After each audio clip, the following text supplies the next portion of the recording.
طبعا اول حاجه هتيجي في مخك ان غلط كده، طرقعه الصوابع بتعمل التهاب في المفاصل. تعمل ايه لو قلت لك ان طرقعه الصوابع ملهاش اي علاقه بالتهاب المفاصل؟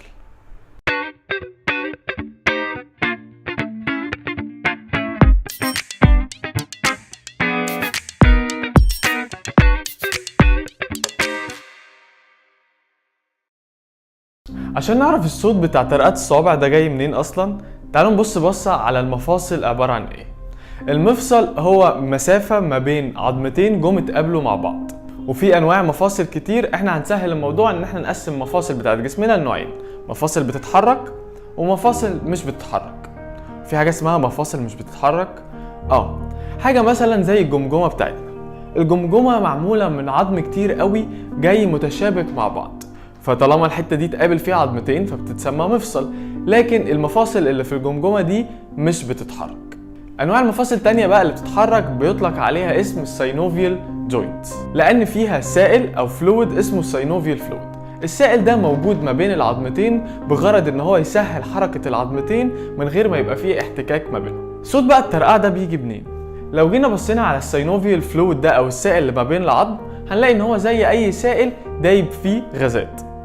وانت لما بتيجي بتطرقع صوابعك بتبعد العظمتين عن بعض شويه، وبما ان المساحه دي مقفوله فقوانين الفيزياء بتقول ان الغازات اللي دايبه في السائل ده ذوبانها بيقل فبتطلع، فالغازات دي كلها تطلع وتتجمع مع بعض وتعمل فقاعه او بابل، والبابل دي تفرق، وهو ده صوت طرقعه الصوابع. فلو ركزتوا على الشرح طرقعه الصوابع ده هتلاقي ان هي ملهاش اي علاقه بالمفاصل، وعشان كده جاء عالم اسمه دكتور دونالد أنجر. دكتور دونالد أنجر ده عمل ايه بقى؟ قرر ان هو يثبت ان طرقعه الصوابع ما بتعملش التهاب في المفاصل، فقعد 50 سنه من حياته بيطرقع كل الصوابع بتاعت ايده الشمال بس. وفي اخر 50 سنه عمل اشعاعات على ايده يمين وايده الشمال ونقل الايدين زي بعض بالظبط ومفيش اي التهاب حصل في ايده. وده كان اول بحث يتعمل يثبت ان طرقعه الصوابع ما بتجيبش التهابات في المفاصل، وعشان كده ادوله جايزه اسمها الايج نوبل برايز، مش النوبل برايز. الايج نوبل برايز دي جايزه تانية كده مخترعينها شبه النوبل برايز بس ملهاش اي علاقه بيها، بغرض ان هم يدوها ل10 علماء كل سنه ساعدوا ان هم يلاقوا علم او يكتشفوا علم بس بطريقه غريبه. فاللي نطلع بيه من الفيديو ده ان طرقعه الصوابع ملهاش اي علاقه بالتهابات المفاصل.